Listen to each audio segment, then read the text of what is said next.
And now, tonight's presentation of radio's outstanding theater of thrills, Suspense. Tonight, we bring you a story of one of the most notorious murderers in the annals of crime. It is based upon police and court records. We call it A Story of Poison. So now, starring Mr. Joseph Kearns, here is tonight's suspense play, A Story of Poison.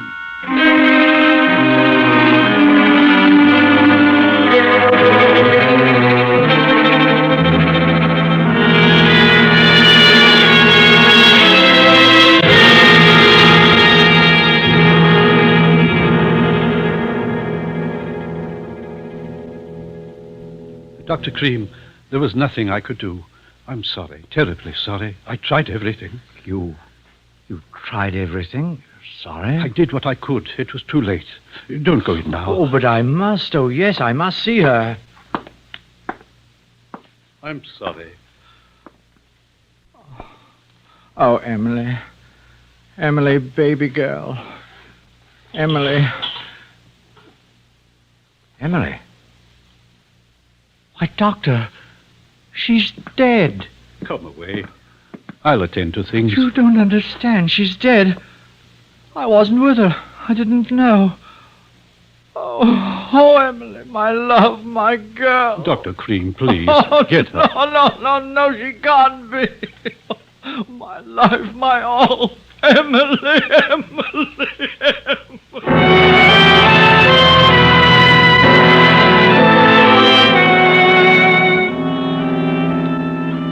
That was Emily. She left me with an income of £400 a year. It's rather extraordinary how long it took her to die. To look at the girl, you'd never have thought it. She was thin, sickly, but in possession of what must have been the constitution of an ox. I'd been poisoning her steadily for 6 months, and certainly expected her to die within 3. Oh, it was a case history for the medical journal, and so I wrote them a paper about it. Anonymously, of course.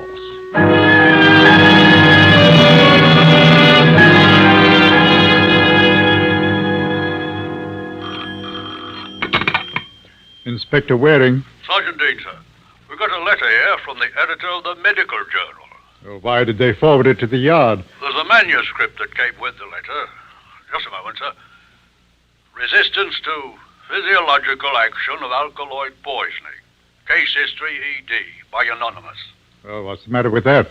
The medical journal people seem to feel that the man who wrote it did the job too. Oh. I'll put it on my desk. I'll be there in half an hour. Right.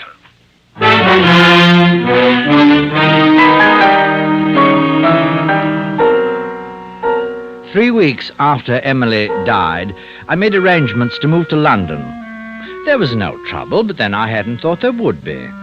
The good doctor had made out a certificate based upon the history which I supplied. I had decided upon a refined intestinal disorder which bore a magnificent Latin name and closely paralleled the symptoms brought about by the poison administered. So much for the late and unlamented Emily.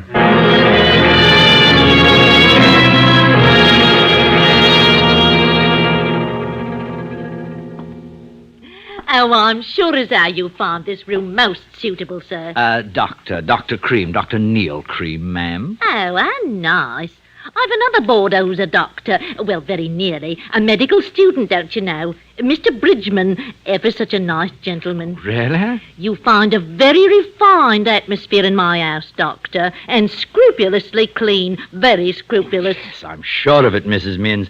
I think this will do quite nicely. May I ask, Doctor, how long you plan to allow us the pleasure of your company? Oh, I'm afraid I have no idea, Mrs. Minns. You see, I've only just arrived from Hull. My wife died there a month ago.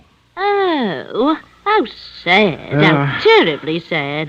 I thought that here in London I might forget. Oh, you look understanding. You do understand, don't you? Oh, poor dear man, of course. Oh, my, how I understand. I'm a widow myself. Only my daughter Daisy and me. Oh, I do feel for you. You're so kind. Not at all, I'm sure. You will join us for tea, won't you? Oh, I should be delighted. Thank you so much. I'd found a boarding house in Bloomsbury off Tottenham Court Road. The proprietress, Mrs. Minns, was a tall, bony sort of woman, a type that I particularly despise. Not at all nourishing to a man of my disposition. Now, the daughter she'd mentioned I hoped would be a better prospect, but I knew that I would have to be careful there. After unpacking, I went down to tea. I say, I'm awfully sorry. I didn't mean to... that's quite all right, I'm sure. You must be the new boarder, Dr. Cream. Yes, I was just coming in for tea. Oh, they're waiting for you. Oh, really? Oh, excuse me, I've got to put the kettle on. Might stay off, you know. Oh, may I help? Oh, that's very nice of you, I'm sure. All right, come on. Daisy Minns was not a beauty by any means, but there was a spark, an honesty, good humor that I found most enjoyable. Oh, we got on famously, but it was too soon to think about Daisy. Perhaps later.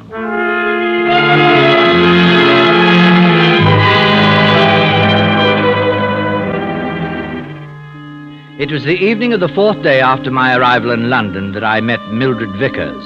It was at a pub in Hammersmith. Well, she was a sweet little thing. Large brown eyes, rosy cheeks. Oh, perhaps encouraged by a touch of rouge, but altogether delightful. I must say that I flattered her with attentions not usually received. Flowers, dinner, the theatre. She was very grateful. Grateful until one night, 2 weeks later. Oh, hold it. I'm tired. You? Yes. Goodbye. Thanks very much. Goodbye. I wanted to tell you earlier tonight. I can't see you anymore. You can't... Oh, no, you're joking. I'm not. You've been a duck. We've had a lovely time, but it's finished. My young man's coming home tomorrow. He phoned me this morning from Southampton. His boat's come in. Your young man? Your young man! You're like the old house. Oh, Millie, you'll be the death of me. Come on, let's go inside. You can't. Come on. I'm serious. It's like you said. Laughs and all sorts of fun. It's over. Be a good Come on, boy. get inside. Stop it. Don't you go pushing me. Oh, Millie, I'm sorry. I didn't mean to lose my temper, but... Well, the way you told me, you know, it's such a shocker. I thought you were joking. I'm sorry. There I am. Oh, no, I'm very, very fond of you, Millie. I'm very fond. You know, a chap gets fond, and then... Oh, well. One last kiss, Millie, One last kiss. Of course. I knew you'd be a sport about it. Oh, Millie, I can't let you go. I can't. Oh, crikey. Millie, let's talk it over. There's nothing to talk. We'll sit quietly and talk. I promise I'll make no trouble with you. I just want you to understand. I'm tired. Oh, please, is it too much to ask? One drink, and you listen to me, and then if you want me to go, I'll go. I'll go quietly, no bother, all serene. I'm sorry. It all sounds ever so sad. But my young man's coming in. Oh, will you tomorrow stop night. talking about your young man? Oh, Millie, no, I didn't mean that. I'm not angry. Oh, now, please, look here. Now, there's so much I can give you. Oh, I'm not young anymore, but you find me attractive, don't you? Don't you? Now, what are you smiling about? Why are you laughing? Millie! Millie! Oh, stop your shouting and think about the police on me. No. You want me to go? That's right. Well, I'll be as good as my word then, Millie. No hard feelings. Of course not. Silly. Farewell drink. Not for me, thanks. Oh, just a splash. Yeah, we'll drink to your young man. Wouldn't he just laugh if he knew? Yes, wouldn't he just? You ought to find yourself a nice widow. Someone like you. And settle down. I mean... Yes, I know what you mean, Millie. Here we are. Oh, thanks. Ah. Do. Now, up it like a good boy. Millie, I suppose I really should tell you that I don't care about you at all. That nonsense I was saying before, I didn't mean it, you know. I don't quite understand why I said anything. You're not worth it, you nasty... Oh, yes, it burns, doesn't it? But it doesn't hurt for long, though. You annoyed me terribly, chucking me over. Not that I cared because of you, but me. Oh, thank you. It won't be long. I just want you to know. Can you hear me? I just want you to know that every time we've gone to a public place together, I was ashamed. Ashamed to be seen with something like you. Good night!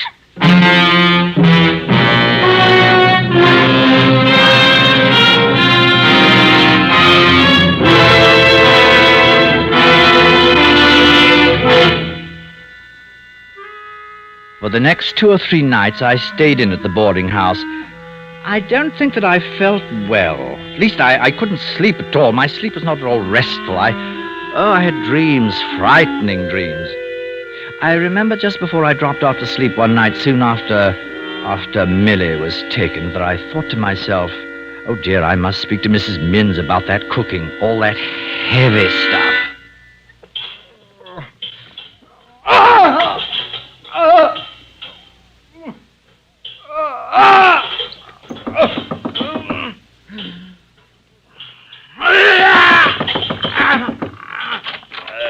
Dr. Cream. Doctor. Dr. Cream, will you wake up, sir? Wake up, Doctor. It's all right. It's all right. Is anything the matter? No, I hope you'll forgive the liberty, sir. I'm afraid you were having a nightmare. It sounded as though you were being murdered. Murdered? You thought I was... Oh. Did I, say anything? You screamed. Oh, is that all? Well, it sounded. Well, I'm awfully sorry. Oh, no, it's quite all right. It's very good of you to be concerned. Oh, yes, you're that young medical student Mrs. Minns told me about, aren't you, Mr... Bridgman, sir. Oh, yes, of course, Mr. Bridgman. Well, we shall have to have a chat one day soon, lunch, perhaps. Are you, specializing? I haven't made up my mind yet, Doctor. Oh, yes, good. Lots of time for that, eh? Yes. Well, I think I'd better get back to bed. Well, I'm awfully sorry to have troubled you. Oh, not at all, sir. Good night. Good night. Oh, dear. Oh, I wonder, is he lying? Did I say something? Did he hear it? I wonder. Oh, blast!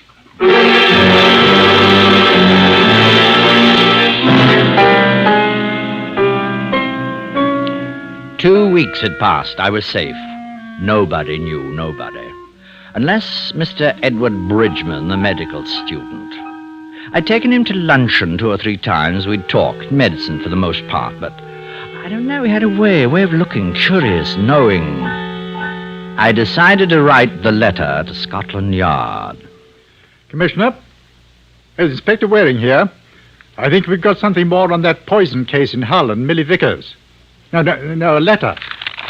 It reads, to whom it may concern, I have information which can lead to the arrest of the person responsible for the murder of Millie Vickers in Hammersmith. Is it worth £3,000? If so, leave the money at the pillar box on the corner of Kensington and Earl's Court Road. A plain wrapper will do. And it's signed A. O'Brien, private detective. Yes, sir. Yes, we'll see to it right away.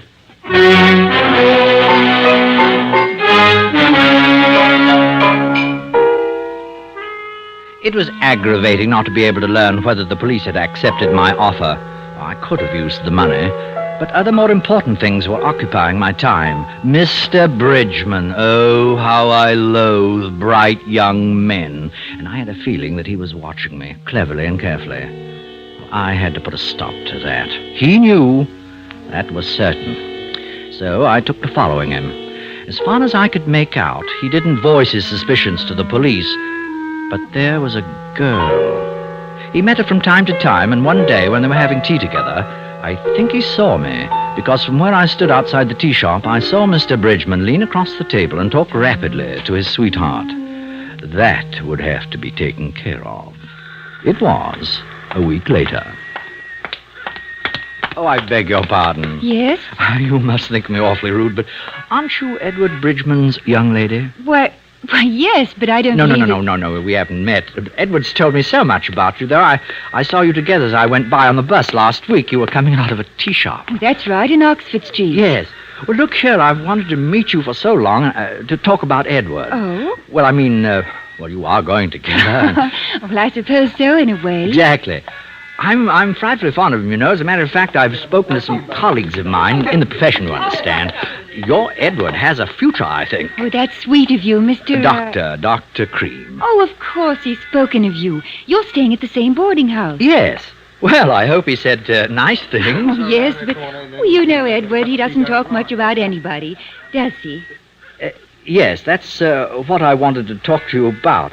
Look, do you think we could go somewhere? I mean, a spot of tea, care for a drink? Well, I don't know. You see, I Oh, was please, it's really important. To Edward. Clever little devil, but a rotten actress. You know Edward, he doesn't talk much about anybody, does he? Of course, I could see through her plan perfectly well. Trap me into an admission of guilt and then call the police. But I was ready for that. It was a little sad. I didn't even know her name.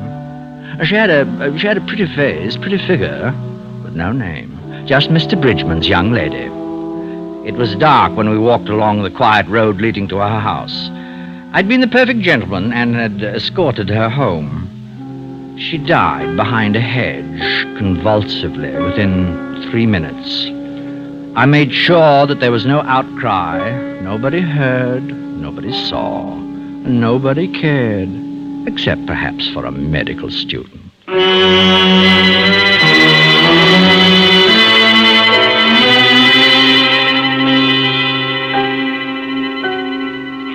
To whom it may concern.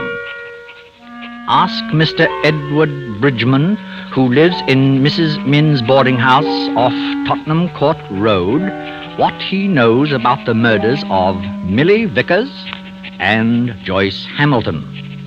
He killed them both. I offer this information gratis. A. O'Brien, private detective. Yes? Evening, Dr. Cream. Oh, hello, Daisy. Come in for a chat, or is it a sore throat? Neither.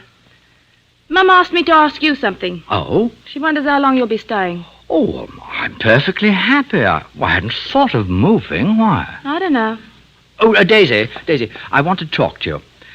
Tell me, have you read about the murders? You know, the poisoner. Well, who hasn't? What do you think, huh? I don't. Mum says he's one of those. Yeah, well, you know. Oh, well, shall I tell you a secret? What? Now you won't tell. Oh, of course not. What? Well, I think I know who the murderer is. Really? Mm-hmm. Have you told the police? Well, yes, I wrote them a letter. I told them who it was. No. Ooh. Come here. Edward Bridgman. Oh, you're pulling my leg. And it's a pretty leg, too, Daisy, but no, I'm not. But how do you know? No, it's balmy. No, but I know I do. Oh, Dr. Cream, you are a one. I should know better than to listen to you. You're always joking. Darn, I could have killed her. She thought it was a joke. Oh, there'd been so many things to tell her. Clues, proof, everything to help to get rid of the medical student, and she wouldn't listen. Then after she'd gone, I was afraid.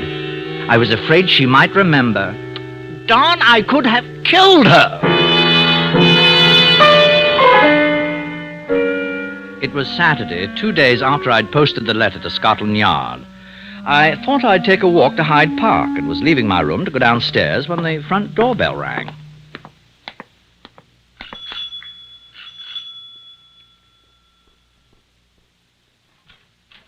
Oh, good afternoon, gentlemen. Mrs. Minns? Yes? We're from Scotland Yard. I should like to have a word with a Mr. Edward Bridgman. Does he live here? Why, yes. Won't you come in? Is anything wrong? Is he at home? In the drawing room, I think. Shall I call him? If you don't mind. Oh, not at all, I'm sure. Oh, Mr. Bridgman! Yes, Mrs. Minns? Mr. Bridgman? Yes. I'd like to speak to you, if you don't mind. What about? Is there somewhere that... Oh, afternoon, everybody. Oh, hello, Doctor. Nice day. I thought I'd take a walk. Mum! Mum, is it all right if I go to the cinema with Agnes? Lummy love a duck. Police. Now, run along, Daisy. Don't be home late. Mr. Bridgman. Come along, Daisy. I'll walk along with you. You were right all the time, Doctor, and to think I didn't believe you. What did you say, miss? It's a little joke of ours, nothing at all. Come along, Daisy. I can't wait, you know. Come, just Daisy. a minute, sir. Miss, do you know something about this? Of course I do. Dr. Cream told me. He wrote a letter to you about Mr. Bridgman here. He told me, didn't you, Doctor? Dr. Cream, you wrote a letter to us, signed A. O'Brien. Bridgman's your man, sir. I wanted to spare him the humiliation. That is your man. I told Daisy. I thought he might try to harm me, and What are you saying? It's all right, Mr. Bridgman. I don't think we shall need to trouble you. Come along, Doctor, if you don't mind. There are a few questions we'd like to ask you at the yard. Oh, of course. Of course.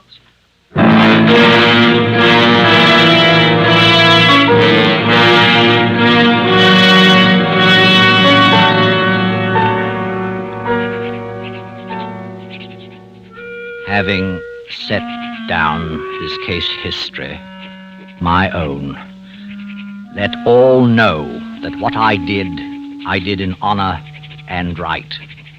No human power has the right to condemn me.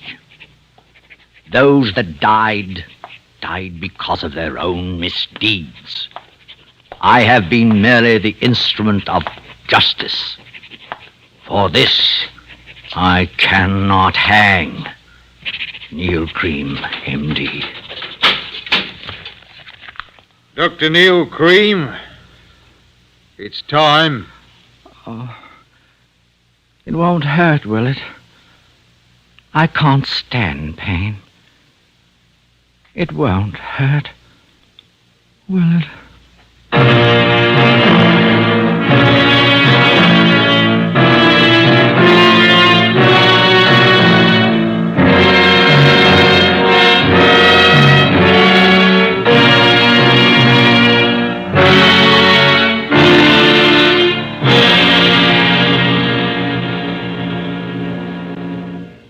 Suspense, in which Mr. Joseph Kern starred in tonight's presentation of A Story of Poison. Next week, the story of betrayal and retribution on Devil's Island. We call it The Stool Pigeon. That's next week on Suspense.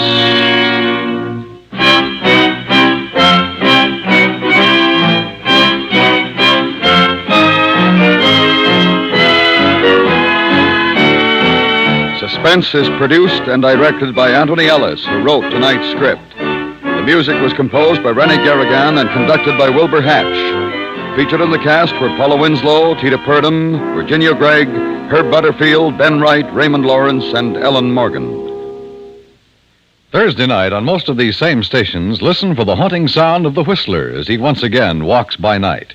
Your reward will be mystery fare well off the beaten track. Your reward will be another rattling good Thursday thriller on The Whistler at the Star's address. Stay tuned now for George Herman with the news, followed by Disc Derby. Join the FBI in Peace and War Wednesday nights on the CBS Radio Network.